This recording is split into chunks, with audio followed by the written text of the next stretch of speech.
여러분, 안녕하세요. 지난 두 편의 이야기 충격적이셨죠? 간병인이 아버지의 아내가 되었고 재산 3억을 가져갔습니다. 그리고 이복 동생이 나타나 상속을 포기했지만 형제들은 오히려 더 의심했죠. 막내 준호는 5천만 원이 든 통장을 받았고 형과 누나는 법무법인을 찾아갔습니다. 그런데 오늘 진짜 충격이 시작됩니다. 아버지는 모든 걸 예상하고 있었습니다.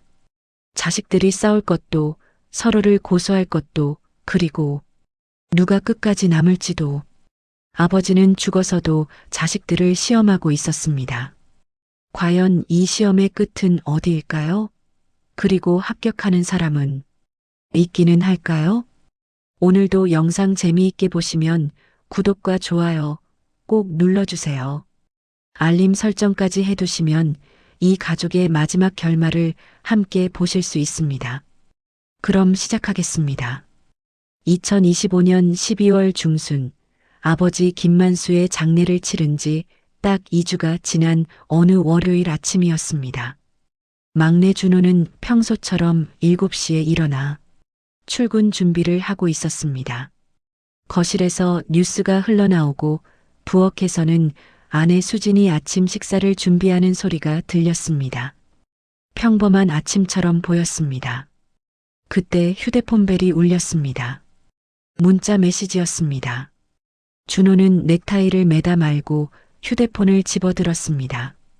발신자는 법무법인 정도였습니다. 심장이 쿵 하고 내려앉았습니다. 형이 상담했던 그 법무법인이었습니다. 메시지를 열었습니다.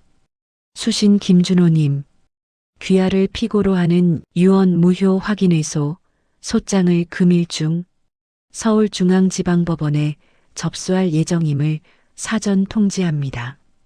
원고 김태수, 김미라, 피고 김준호, 박미정, 소송 사유, 피상속인의 의사능력 부재 및 부당증여 무효 확인, 자세한 사항은 법원으로부터 송달되는 소장 부본을 참고하시기 바랍니다. 법무법인 정도 변호사 이재현. 준호는 그 자리에 얼어붙었습니다. 손에 든 휴대폰이 무겁게 느껴졌습니다. 글자들이 눈앞에서 흐려졌다, 선명해졌다를 반복했습니다. 유언 무효 확인의소, 원고 김태수, 김미라, 피고 김준호, 형과 누나가 자신을 고소한다는 것이었습니다. 법정 피고가 된다는 것이었습니다. 왜 그래? 무슨 일 있어? 부엌에서 수진이 나오며 물었습니다. 준호는 대답하지 못했습니다. 그저 멍하니 휴대폰 화면만 바라봤습니다. 수진이 다가와 화면을 들여다봤습니다. 그리고 비명을 질렀습니다. 뭐야 이게? 형님이 당신을 고소한다고? 49제도 안 지냈는데 벌써 소송을? 수진은 휴대폰을 빼앗아 문자를 다시 읽었습니다. 그녀의 얼굴이 점점 하얗게 변했습니다. 당신도 변호사 선임해야 해. 지금 당장. 돈? 지금 그게 문제야? 당신 법정 가면 전과자 되는 거야. 전과자는 아니고 민사든 형사든 상관없어. 당신 회사에서 어떻게 생각하겠어. 준호는 소파에 주저앉았습니다. 다리에 힘이 풀렸습니다. 아버지 장례식 날이 떠올랐습니다. 검은 옷을 입고 나란히 서서 조문객들에게 절을 올리던 형제들. 그때만 해도 그들은 가족이었습니다. 아니, 가족인 척은 했습니다. 이제 그마저도 끝났습니다. 형제는 법정 상대가 되었습니다. 원고와 피고, 고소인과 피고소인. 준호는 거실 한쪽에 놓인 아버지 영정 사진을 바라봤습니다. 사진 속 아버지는 여전히 환하게 웃고 계셨습니다. 준호는 이상한 기분이 들었습니다. 아버지, 이것까지 아셨을까요? 그는 중얼거렸습니다. 아버지는 떠나셨는데 저희는 아직도 아버지 앞에 줄 서 있는 기분이에요. 수진이 물었습니다. 무슨 소리야? 아버지 눈치 보고, 아버지 판단 기다리고, 아버지 시험 치르고, 아직도 그러고 있어요. 준호는 얼굴을 손으로 감쌌습니다. 아버지는 이미 돌아가셨습니다. 무덤에 계십니다. 그런데 왜 이렇게 아버지가 살아계신 것 같을까요? 왜 이렇게 아버지 눈치가 보일까요? 휴대폰이 다시 울렸습니다. 이번엔 형 태수에게서 온 단톡방 메시지였습니다. 형 태수, 준호야, 개인적인 감정은 없다. 하지만 공정해야지. 누나 미라, 우리도 어쩔 수 없어. 변호사가 소송하라고 해서. 준호는 답장하지 않았습니다. 그저 휴대폰을 내려놓고 천장만 바라봤습니다. 출근 시간은 이미 지났습니다. 하지만 움직일 수가 없었습니다. 창밖에선 차가운 겨울비가 내리고 있었습니다.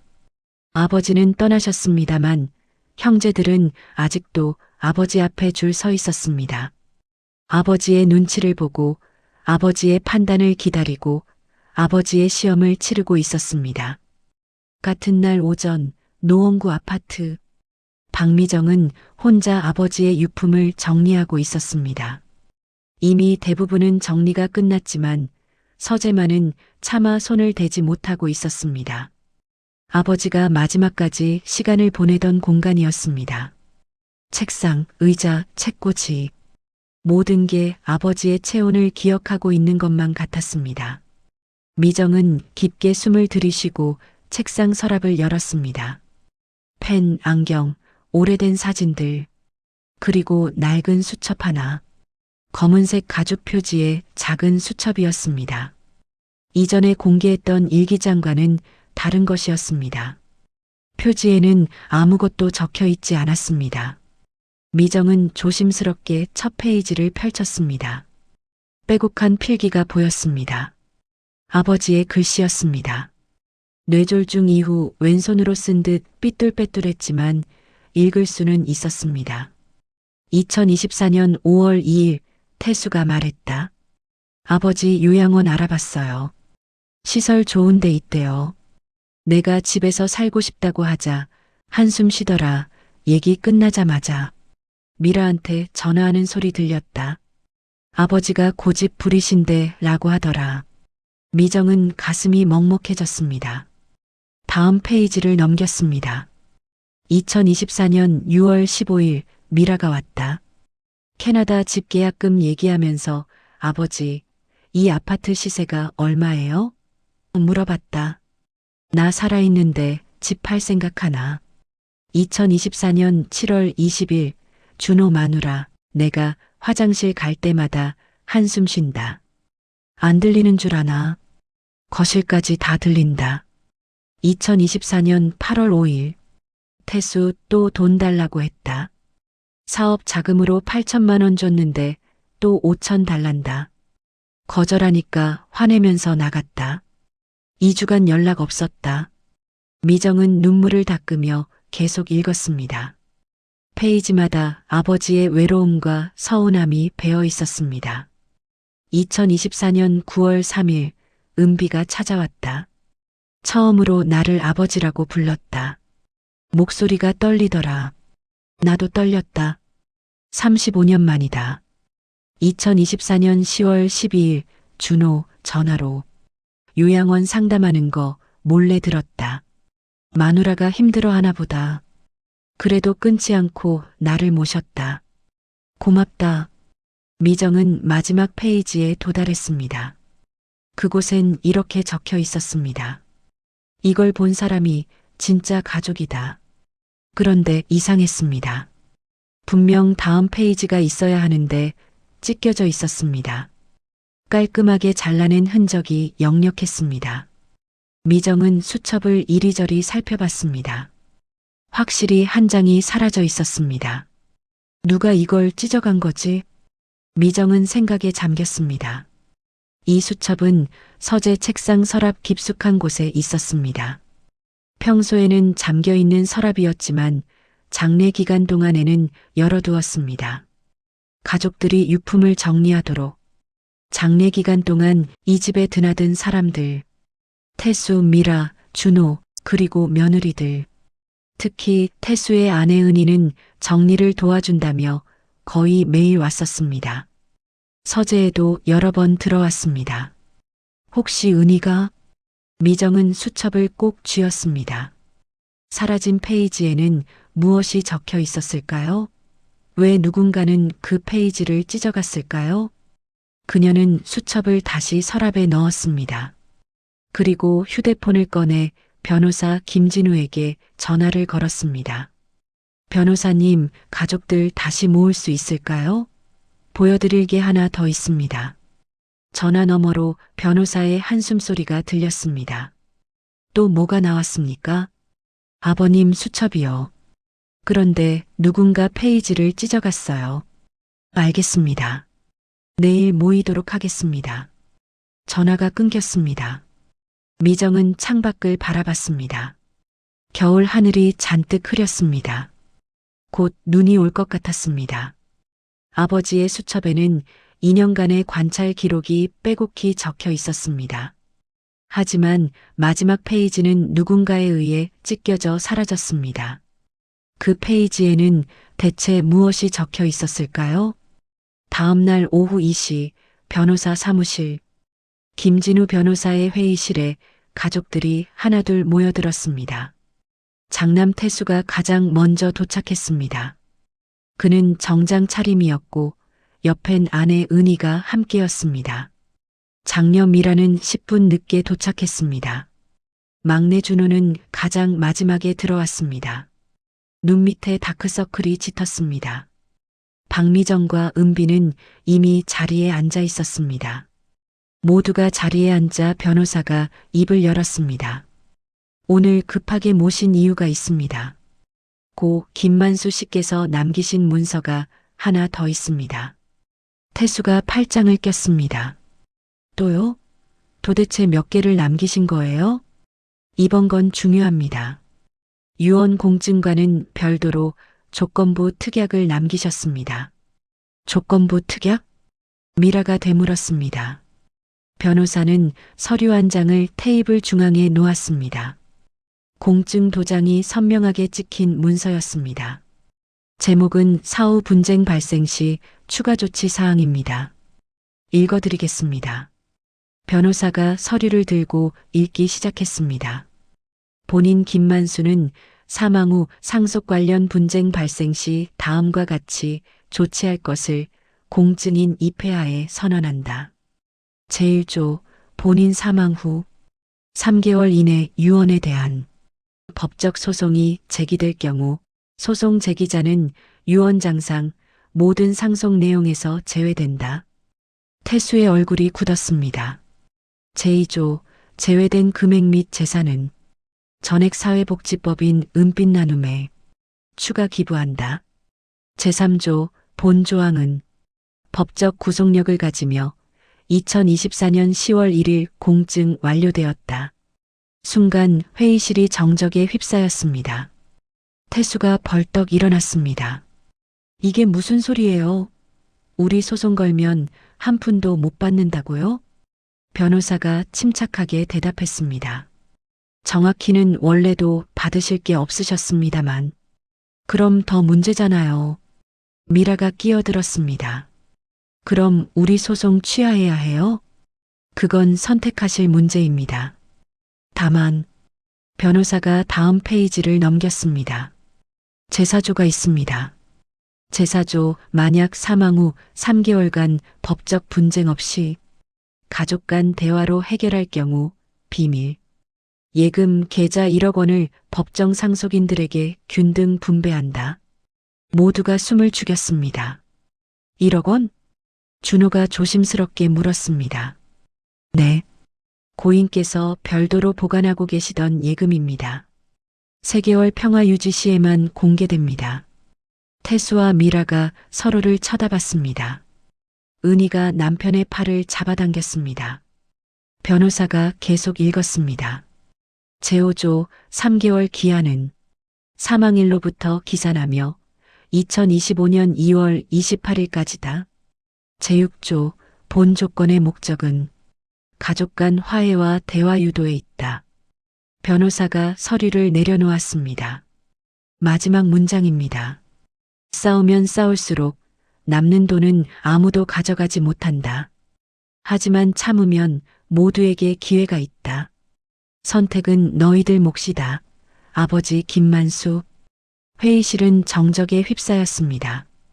태수는 주먹을 쥔 채 이를 악물었습니다. 미라는 휴대폰을 만지작거렸습니다. 준호는 고개를 숙였습니다. 은비는 창밖만 바라봤습니다. 은희가 남편에게 속삭였습니다. 소송 취하해야 해. 1억이야. 하지만은 무슨, 지금 우리 얼마나 빚 많은데. 박미정이 조용히 말했습니다. 그분은 끝까지 여러분을 시험하고 계세요. 태수가 그녀를 노려봤습니다. 당신은 이미 다 받았잖아요. 3억이나. 전 받을 자격이 있었어요. 2년을 곁에 있었으니까. 우리도. 당신들은 2년 동안 뭘 했어요? 미정의 목소리가 처음으로 날카로워졌습니다. 병원도 안 오고 전화도 안 하고 명절에도 안 왔잖아요. 태수는 더 이상 대꾸하지 못했습니다. 아버지는 죽어서도 자식들을 시험하고 계셨습니다. 싸우면 모든 것을 잃고 참으면 1억을 얻습니다. 선택은 자식들의 몫이었습니다. 회의가 끝나갈 무렵 박미정이 가방에서 또 다른 서류를 꺼냈습니다. A사 용지 여러 장이 클립으로 묶여 있었습니다. 표지에는 깔끔한 글씨로 제목이 적혀 있었습니다. 자식 관찰 기록 2023년 12월부터 2024년 11월까지. 미정이 서류를 테이블 위에 놓았습니다. 이건 아버님이 2년 동안 매일 기록하신 거예요. 태수가 손을 뻗었습니다. 뭐가 적혀 있는데요? 직접 보세요. 미정은 서류를 건넸습니다. 태수가 첫 페이지를 펼쳤습니다. 미라와 은희가 옆에서 함께 봤습니다. 태수, 이번 기간 방문 2회, 퇴원 후 방문 0회, 총 방문 횟수 2회. 미라, 이번 기간 방문 1회, 퇴원 후 방문 0회, 총 방문 횟수 1회. 준호, 이번 기간 방문 15회, 퇴원 후 방문 32회, 총 방문 횟수 47회. 태수의 얼굴이 굳어갔습니다. 재산 관련 질문 횟수. 태수 8회, 아파트 시세, 예금 잔액, 보험금, 주식 보유 여부 등. 미라 5회, 집 처분 시기, 유언장 작성 여부, 통장 위치 등. 준호 2회, 간병비 충당 방법, 요양원비 비교. 미라가 휴대폰을 내려놓았습니다. 다음 페이지, 간병 관련 발언 기록. 태수, 아버지, 요양원이 더 나아요. 전문가들이 24시간 케어해 주잖아요. 형편이 어려워서요. 사업 때문에 준호가 모시는 게 낫지 않아요? 거기 신혼집이잖아요. 미라. 제 형편도 아시잖아요. 캐나다 생활비가. 1년에 한 번은 가겠습니다. 아버지, 핸드폰 사용법 모르시잖아요. 영상통화 어려워요. 준호. 간병 거절 발언 기록 없음. 단 마누라가 힘들어해요라는 고민 토로. 준호는 그 대목을 읽고 눈시울이 붉어졌습니다. 세 번째 페이지에는 더 자세한 관찰 내용이 적혀 있었습니다. 상세 관찰 일지. 2024년 3월 15일 태수. 오늘 태수가 와서 사업 자금 5천만 원 더 달라고 했다. 이미 8천만 원 줬는데. 거절하자 표정이 확 굳더니 그럼 아버지 혼자 계세요라고 하고 나갔다. 2주간 연락 없었다. 2024년 6월 22일 미라. 미라가 전화해서 캐나다 집 계약금 부족하다며 아버지 아파트 팔면 안 돼요? 물어봤다. 내가 나는 어디 살라고? 라고 하자 요양원 보내드리면 되잖아요 라고 하더라. 기가 막혔다. 2024년 7월 30일 준호. 준호 마누라가 힘들어하는 게 보인다. 내가 화장실 갈 때마다 한숨 쉰다. 준호한테 당신 아버지니까 당신이 모셔라고 하는 소리 들렸다. 준호가 요양원 상담 전화하는 것도 들었다. 그래도 끊지 않고 나를 모셨다. 2024년 9월 3일 은비가 찾아왔다. 처음으로 아버지라고 불렀다. 35년을 버린 딸. 그런데 오늘 처음 안았다. 둘 다 울었다. 늦었지만 기쁘다. 2024년 10월 18일 박미정. 미정이가 2년째다. 한 번도 재산 얘기 안 했다. 한 번도 힘들다고 안 했다. 그냥 묵묵히 나를 돌봐줬다. 고맙다. 태수가 서류를 덮었습니다. 더 이상 읽을 수가 없었습니다. 마지막 페이지에는 점수가 없었습니다. 대신 이런 문장들이 적혀 있었습니다. 결론. 나는 점수를 매기려던 게 아니다. 단지 기록하고 싶었다. 내 자식들이 나를 어떻게 대하는지, 병원에 몇 번 왔는지가 중요한 게 아니다. 올 때 어떤 마음으로 왔는지가 중요하다. 돈을 몇 번 물어봤는지가 중요한 게 아니다. 왜 물어봤는지가 중요하다. 사람을 본다. 태도를 본다. 나는 심판관이 아니다. 나는 그냥 아버지다. 회의실은 침묵에 휩싸였습니다. 아무도 입을 열지 못했습니다. 태수가 떨리는 목소리로 말했습니다. 그럼 우린 뭐예요? 실험 대상이었어요? 박미정이 고개를 저었습니다. 실험이 아니에요. 관찰이었어요. 똑같잖아요. 아니에요. 미정의 목소리가 단호했습니다. 그분은 너무 외로우셨어요. 자식들이 진짜 자기를 사랑하는지 아니면 돈 때문에 오는 건지 너무너무 궁금하셨던 거예요. 그녀는 눈물을 닦았습니다. 그래서 적어두신 거예요. 기억하고 싶으셨던 거예요. 좋은 것도 나쁜 것도. 아버지는 점수를 매긴 것이 아니었습니다. 단지 관찰하고 기록했을 뿐이었습니다. 병원에 몇 번 왔는지가 아니라 어떤 마음으로 왔는지를 보셨던 겁니다. 잠시 정적이 흐른 뒤 장녀 미라가 가방에서 휴대폰을 꺼냈습니다. 그녀는 화면을 몇 번 터치하더니 테이블 중앙에 휴대폰을 놓았습니다. 그럼 이것도 관찰 결과예요? 그녀는 재생 버튼을 눌렀습니다. 스피커에서 녹음 파일이 흘러나왔습니다. 준호의 목소리였습니다. 준호, 아버지 아파트 시세가 지금 얼마 정도 할까? 노원구 32평이면. 수진, 준호 아내 왜? 팔 거야?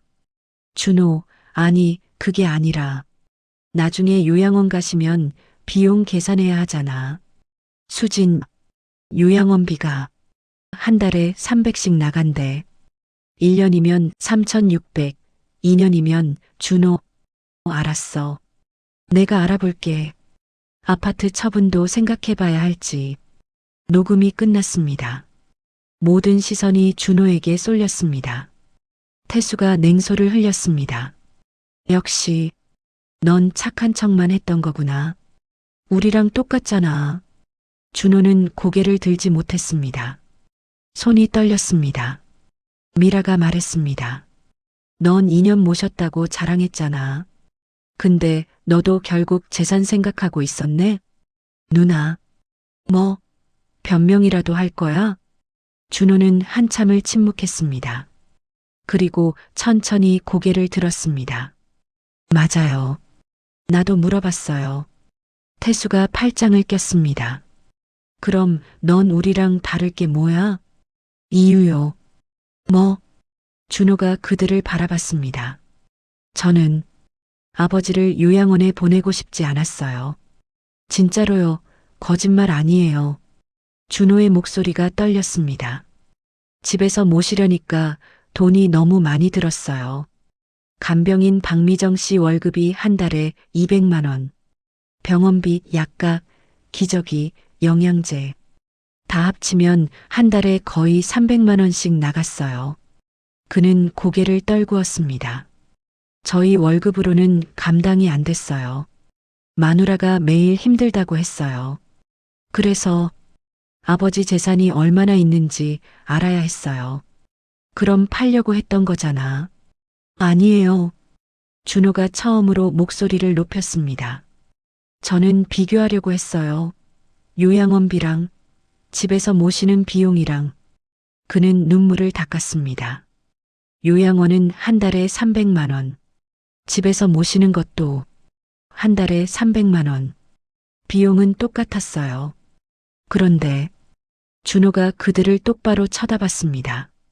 저는 아버지를 시설에 보낼 수가 없었어요. 아버지가 싫어하셨으니까요. 박미정이 조용히 끼어들었습니다. 그분도 아셨어요. 그녀는 또 다른 메모를 꺼냈습니다. 2024년 9월 15일 준호가 전화로 요양원 상담하는 거 몰래 들었다. 마누라가 요양원 보내라고 하더라. 준호 목소리가 힘들어 보였다. 그래도 끊지 않았다. 나를 집에 두려고 하더라. 9월 20일 준호가 아파트 시세 알아봤다. 팔려는 게 아니라 계산하려는 것 같다. 요양원비랑 비교하나 보다. 9월 25일 마누라가 준호한테 당신 때문에 우리 애들 학원도 못 보낸다고 했다. 준호가 아무 말도 안 하더라. 미안하다. 10월 3일 그래도 남았다. 준호만 남았다. 준호는 그 마지막 문장을 듣고 오열했습니다. 어깨가 들썩였습니다. 아버지, 알고 계셨구나. 은비가 준호의 옆에 앉아 손을 잡아줬습니다. 박미정도 눈물을 닦았습니다. 태수는 아무 말도 하지 못했습니다. 미라는 창밖을 향해 고개를 돌렸습니다. 변호사가 조용히 말했습니다. 고인께서는 모두의 이유를 아셨습니다. 누가 돈 때문에 물어봤는지, 누가 걱정 때문에 물어봤는지요. 그는 서류를 정리하며 덧붙였습니다. 완벽한 사람은 없습니다. 준호 씨도 완벽하지 않았어요. 힘들어했고, 고민했고, 실수도 했죠. 하지만 변호사가 모두를 돌아봤습니다. 끝까지 남으셨습니다. 그게 차이입니다. 준호도 완벽하지 않았습니다. 그도 재산을 물어봤고 요양원을 고민했습니다. 하지만 끝까지 아버지 곁에 남았습니다. 그게 차이였습니다. 그날 밤 11시 태수의 집. 아내 은희는 침실 화장실에 숨어 전화 통화를 하고 있었습니다. 목소리를 최대한 낮췄습니다. 응, 나야. 깨웠어? 미안. 전화 저편에서 여동생이 졸린 목소리로 대답했습니다. 언니, 밤 11시인데. 무슨 일이야? 오늘 변호사 사무실 갔었어. 또 서류 나왔어. 또 시아버지가 도대체 얼마나 많이 남기신 거야? 은희는 한숨을 쉬었습니다. 수첩도 있었어. 2년 동안 적은 관찰일기. 그래서 우리 얘기 다 적혀 있더라. 태수 오빠가 돈 달라고 한 거, 내가 요양원 얘기한 거 다. 헐. 근데 말이야. 은희는 목소리를 더 낮췄습니다. 그 수첩에서 내가 찢은 페이지 있잖아. 그거 아무도 모르는 것 같아. 정말 다행이다. 근데 찝찝해. 나중에 들통나면 어떡해. 무슨 소리야. 언니가 얼마나 깔끔하게 찢었는데. 흔적도 안 남았잖아. 은희는 가방에서 구겨진 종이 하나를 꺼냈습니다. 수첩에서 찢어낸 그 페이지였습니다. 그녀는 종이를 펼쳐 다시 한번 읽었습니다. 2024년 11월 5일. 유산이 필요 없는 사람이 끝까지 곁에 남는다. 돈을 포기한 사람이 진짜 가족이다. 은비야, 내가 그럴 줄 알았다. 너만이 진짜 내 딸로 남을 것 같다. 재산은 필요 없지만 이름은 필요한 아이. 너에게 남기고 싶은 건 돈이 아니라 아버지라는 이름이다. 은희는 이를 악물었습니다. 전화기에 대고 말했습니다. 이거 봤을 때 진짜 화났어. 이복 동생한테 전부 주려고 했다는 거잖아. 미쳤네. 그래서 찢은 거구나? 당연하지. 이거 나왔으면 은비가 완전히 차지했을 거야. 저는 돈 안 받겠다면서 착한 척 하는데 아버지까지 넌 진짜 딸이다 이러면 우리 완전히 악당되는 거지. 여동생이 웃었습니다. 언니 머리 진짜 잘 돌아간다. 아니야. 나 지금 너무 무서워. 왜? 은희는 화장실 거울에 비친 자신의 얼굴을 봤습니다. 눈밑이 거뭇거뭇했습니다. 며칠째 제대로 잠을 못 잤습니다. 오늘 변호사가 그러더라. 끝까지 남는 사람이 이긴다고. 그게 무슨 소리야? 아버님이 시험하고 있대. 3개월 동안 싸우지 않으면 1억 준다고. 근데 싸우면 전부 기부래. 헐. 그럼 소송 취하해야 하는 거 아니야? 그게 문제야. 태수 오빠는 자존심 때문에 취하 안 하려고 해. 그런데 우리 빚이 얼마인데? 은희는 한숨을 쉬었습니다. 진짜 무서운 건 뭔데? 포기한 사람이 이기는 거야. 은비처럼. 저 여자 상속 포기했잖아. 근데 오히려 도덕적으로 이겼어. 모두가 저 여자 편이야. 그럼 나는 절대 그렇게 못해. 돈 포기? 말도 안 돼. 근데 그게 정답인 것 같아. 아버님이 원하는 게 그거야. 돈 없어도 곁에 있는 사람. 나는 그럴 수 없어. 전화 저편이 조용해졌습니다. 잠시 후 여동생이 말했습니다. 언니, 그냥 솔직하게 살아. 돈 필요하면 필요한 거지 뭐.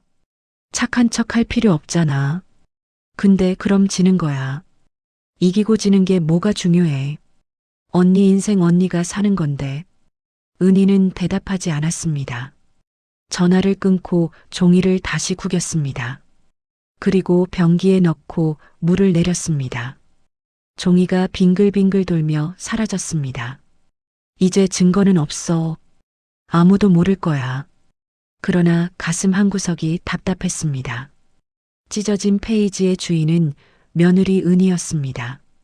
그 페이지에는 이복 동생 은비에 대한 아버지의 애정이 담겨 있었습니다. 은희는 그 진실이 밝혀지는 것이 두려웠습니다.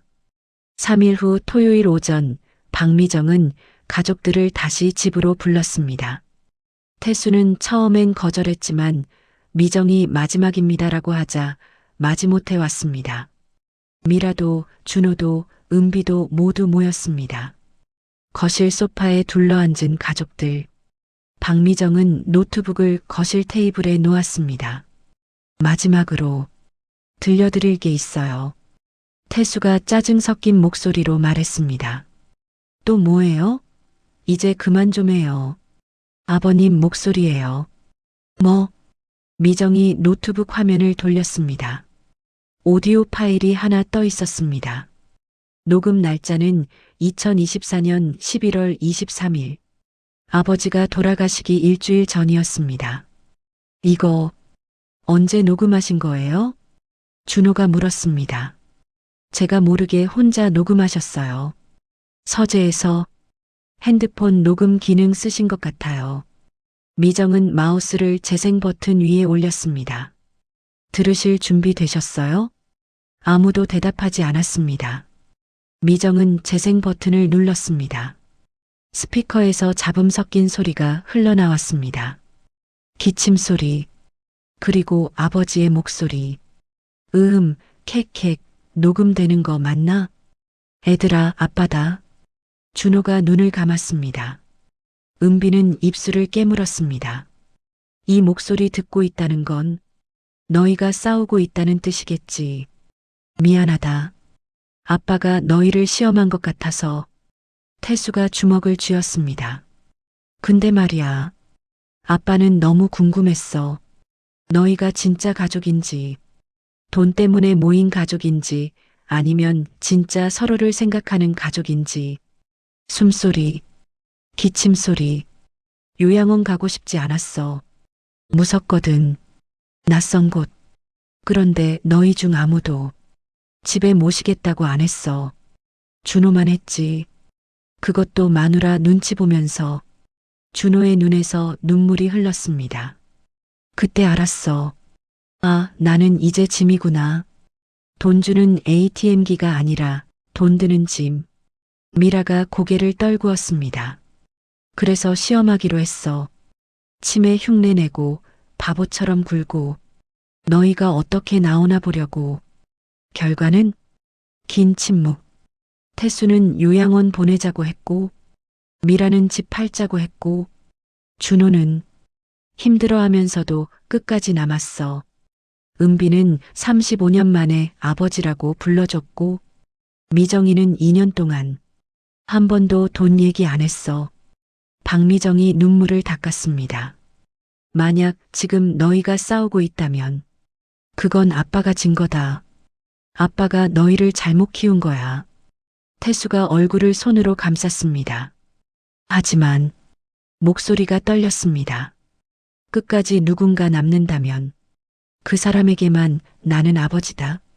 재산이 얼마든 관계가 어떻든 끝까지 남는 사람. 그 사람이 진짜 자식이야. 긴 침묵 후 마지막 문장. 사랑한다, 얘들아. 아빠가 미안하다. 녹음이 끝났습니다. 거실은 정적에 휩싸였습니다. 아무도 입을 열지 못했습니다. 눈물 소리만 들렸습니다. 준호가 먼저 흐느끼기 시작했습니다. 어깨가 들썩였습니다. 은비가 그의 손을 잡았습니다. 그녀도 울고 있었습니다. 박미정은 노트북을 덮으며 눈물을 닦았습니다. 태수는 천장만 바라봤습니다. 눈에 눈물이 고였지만 흘리지 않으려 애쓰는 게 보였습니다. 미라는 소파에 몸을 기댄 채 눈을 감았습니다. 그녀의 볼에도 눈물이 흘렀습니다. 아무도 말하지 않았습니다. 아버지의 목소리는 사라졌지만 그 말들은 여전히 공기 중에 맴돌았습니다. 아버지는 죽어서도 자식들에게 말씀하고 계셨습니다. 끝까지 남는 사람, 그 사람이 진짜 자식이다. 과연 누가 끝까지 남을까요? 그날 밤 11시, 준호는 혼자 서재에 앉아 있었습니다. 아내 수진과 아이들은 이미 잠들었습니다. 조용한 밤이었습니다.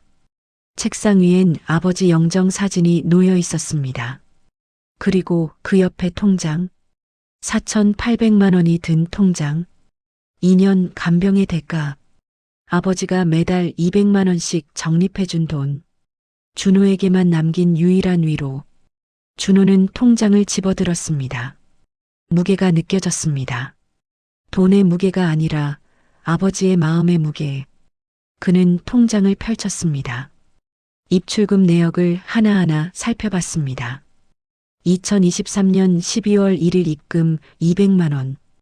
2024년 1월 1일 입금 200만 원. 2024년 2월 1일 입금 200만 원. 2024년 10월 1일 입금 200만 원. 24개월 200만 원씩 총 4,800만 원. 준호는 마지막 페이지를 넘겼습니다. 그리고 멈췄습니다. 통장 안쪽 마지막 페이지에 뭔가 적혀 있었습니다. 볼펜으로 쓴 글씨, 아버지의 필체였습니다. 준호야. 준호의 손이 떨렸습니다. 이 통장을 발견했구나. 2년 동안 고생했다. 아빠가 미안해. 이 돈은 내 거야. 당연히 내가 받아야 해. 근데 준호는 숨을 멈췄습니다. 이 통장을 내가 먼저, 형, 누나한테 내놓는다면 넌 진짜다. 형, 누나와 나눠라. 3등분해라. 그럼 아빠는 너를 자랑스러워할 수 있어. 준호의 눈에서 눈물이 뚝뚝 떨어졌습니다. 하지만 혼자 간직한다면 넌 나머지 둘과 똑같아. 돈 때문에 곁에 있었던 거야. 아빠는 그게 제일 슬펐어. 선택은 내 몫이다. 준호는 통장을 내려놓고 두 손으로 얼굴을 감쌌습니다. 오열이 터져나왔습니다. 소리를 죽이려 입을 막았지만 어깨가 계속 들썩였습니다. 아버지, 이것까지요? 이것까지 시험이었어요? 그는 책상 위 영정 사진을 봤습니다. 사진 속 아버지는 미소 짓고 있었습니다. 언제나처럼. 준호는 통장을 다시 집어들었습니다. 4,800만 원. 형과 누나와 나누면 1,600만 원씩. 자신이 2년 동안 받은 고생감. 밤잠 설치며 아버지 화장실 모시던 날들. 마누라 눈치 보며 버티던 날들. 회사에서 눈치 보며 조퇴하던 날들. 그 모든 게 1,600만 원. 그런데 형은 2년 동안 병원 2번 왔습니다. 누나는 1번 왔습니다. 전화도 거의 안 했습니다. 명절에도 안 왔습니다. 왜 제가 나눠줘야 하죠? 준호의 머릿속에 목소리가 울렸습니다. 이건 제가 받을 자격이 있어요. 저만 고생했어요. 저만 버텼어요. 그러나 동시에 아버지 목소리도 들렸습니다. 이 통장을 먼저 내놓는다면 넌 진짜다. 준호는 통장을 꽉 쥐었습니다. 손이 떨렸습니다. 심장이 두근거렸습니다. 선택해야 했습니다. 혼자 간직할 것인가, 나눌 것인가. 그는 창밖을 봤습니다. 눈이 내리고 있었습니다. 첫눈이었습니다. 아버지가 좋아하시던 첫눈. 준호는 책상 서랍을 열어 편지지를 꺼냈습니다. 그리고 펜을 들었습니다. 떨리는 손으로 한자 한자 썼습니다. 형, 누나에게. 아버지가 저한테 남기신 통장입니다. 저 혼자 가질 수 없을 것 같아요. 3등분합시다. 준호가. 편지를 다 쓰고 준호는 통장과 함께 봉투에 넣었습니다. 봉투를 봉하려다가 멈췄습니다. 정말 보낼 거야? 진짜? 그는 한참을 망설였습니다. 책상 위 아버지 사진이 그를 바라보고 있었습니다. 준호는 봉투를 봉했습니다. 그리고 책상 서랍 깊숙이 넣었습니다. 내일 생각하자. 오늘은 너무 힘들어. 그는 불을 끄고 침실로 갔습니다. 그러나 잠이 오지 않았습니다. 천장만 바라보며 밤을 샜습니다. 창밖에선 눈이 계속 내렸습니다. 준호에게는 마지막 시험이 남아 있었습니다. 통장을 나눌 것인가, 혼자 가질 것인가. 아버지는 그 선택을 통해 진짜 자식을 가리려 하셨습니다. 과연 준호는 어떤 선택을 할까요? 아버지는 돈을 남기신 게 아니었습니다. 사람을 남기려고 하셨던 겁니다. 시험은 끝나지 않았습니다. 오히려 이제부터가 진짜 시험입니다. 준호는 그 봉투를 보낼까요? 형과 누나는 어떻게 반응할까요? 그리고 3개월의 기한은 다가오고 있습니다.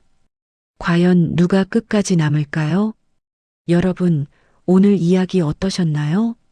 아버지는 죽어서도 자식들을 시험하고 계셨습니다.